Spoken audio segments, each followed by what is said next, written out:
उसका रोग बढ़ता ही गया। हे भाई और बहनों, और ये स्त्री को एक दिन पता चला कि प्रभु यीशु मसीह जो है हमारे शहर में आने वाले हैं, यानी कि मेरे गांव में जो है आने वाले हैं। क्योंकि ये स्त्री ने पहले प्रभु यीशु मसीह के बारे में सुन रखा था कि प्रभु यीशु मसीह जो है बीमारों को चंगा करते हैं, मुर्दों को जिंदा करते हैं, अंधों को आंखें देते हैं और वो कोढ़ियों को भी चंगा करते हैं। ये बात स्त्री को पता थी, लेकिन प्रभु यीशु मसीह कहाँ है उसे नहीं पता था। लेकिन एक दिन आया कि प्रभु यीशु मसीह जो है उसके गांव में आए, उसको वो जहां रहती थी वहां पे आए। है भाई और बहनों, जब प्रभु यीशु मसीह उस गांव में आए और उस स्त्री को भी पता चला जो पीड़ित थी कि प्रभु यीशु मसीह जो है हमारे गांव में आए हैं, तो उसने सोचा चलो मैं चलती हूँ प्रभु यीशु मसीह के पास और जाके कहूंगी कि मेरे रोग को जो है ठीक कर दे। है भाई और बहनों, लेकिन जब गई वो स्त्री तो उसने देखा कि उस प्रभु यीशु मसीह के पास वो जा नहीं सकती है, क्योंकि काफी लोगों ने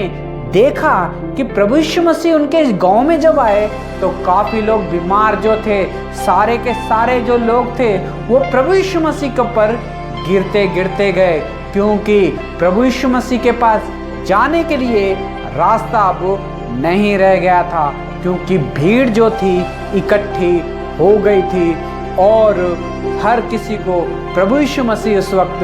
ठीक कर रहे थे। हे भाई और बहनों, तो ये स्त्री ने सोचा कि मैं तो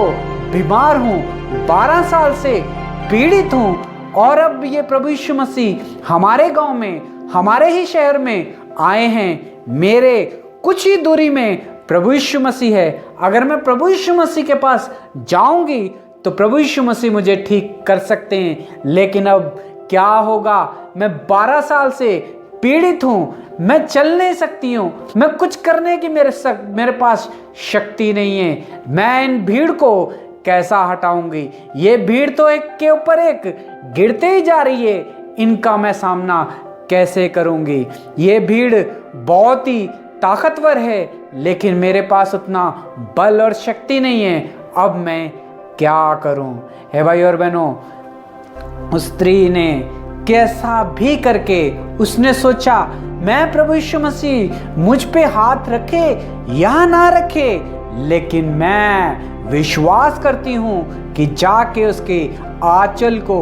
छूंगी तो मैं चंगाई पाऊंगी। हे भाई और बहनों, उस स्त्री ने जब भीड़ प्रभु यीशु मसीह के पास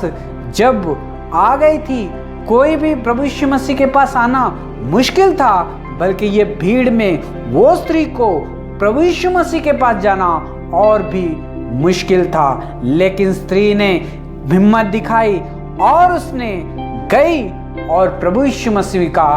आंचल को, यानी कि कपड़े के आंचल को जब उसने छुआ तो प्रभु यीशु मसीह के अंदर से सामर्थ्य निकली और वो स्त्री तुरंत उसी टाइम पे ठीक हो गई। है भाई और बहनों, तो प्रभु यीशु मसीह ने पूछा कि मुझे किसने छुआ है, लेकिन चेलों ने कहा कि प्रभु जी आपको तो बहुत लोग आके छू रहे हैं, भीड़ की भीड़ आपके ऊपर गिर रही है, भला हम कैसे बता सकते हैं कि आपको किसने छुआ। हे भाई और बहनों, मगर प्रभु यीशु मसीह को पता था कि किसी ने मुझे छुआ है। हे भाई और बहनों, मगर प्रभु स्त्री ने देखा, अरे प्रभु यीशु मसीह पूछ रहे हैं कि किसने मुझे छुआ और मेरे अंदर से सामर्थ्य निकली है, भले कि वो स्त्री तब तुरंत छूते ही प्रभु यीशु मसीह के आंचल को छूते ही वो स्त्री जो थी चंगाई पा चुकी थी। है भाई और बहनों, आज परमेश्वर इस वचन के द्वारा हमसे बात कर रहा है। आज परमेश्वर हर एक को चाहता है कि वो ठीक करूं। प्रभु यीशु मसीह इस दुनिया में आया इसलिए था ताकि वो अपने बच्चों को जो है ठीक कर सके। रोग जितने भी